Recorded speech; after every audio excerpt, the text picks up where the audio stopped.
పరిస్థితులను ఓవర్కమ్ చేయలేక అప్పుల బాధలో ఇరుక్కుపోయి జీవితంలో మధ్యంతరంగా తమ జీవితాలు ముగిస్తూ ఉన్నారు. ఎందుకు చేస్తున్నారు తెలుసా? జ్ఞానము లేక చేస్తున్నారు. జ్ఞానము చేత మనీ మేనేజ్మెంట్ చేసుకోలేక, జ్ఞానము చేత సంసారాన్ని కట్టుకోలేక, జ్ఞానము చేత ఇంటిని కట్టుకోలేక, జ్ఞానము చేత తాము కట్టుకోలేక చచ్చిపోతున్నారు మనుషులు. చావడం చాలా ఈజీ అనుకుంటున్నారు. చావడం పెద్ద కథ అనుకుంటున్నారు. చావడం దేవుని దృష్టిలో జ్ఞానము లేనితనం. నీవు చచ్చిపోతున్నావంటే జ్ఞానము లేనితనం. సూసైడ్ చేసుకుంటుంటారు పిల్లలు. ఏం పోయిందని జీవితం, ఏం కోల్పోయావని జీవితం. కావలసినటువంటి అమ్మాయి, ప్రేమించిన అమ్మాయి దొరకకపోతే చావడమేనా?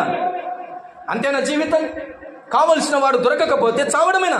అంతేనా జీవితం? అందుకోసం ఆ దేవుడు నిన్ను పుట్టించింది. ఎంత జ్ఞానహీనం, ఎంత జ్ఞానహీనం. చదువులో ఫెయిల్ అయితే చావడమేనా? ఇంకో అవకాశాన్ని ఇవ్వరా?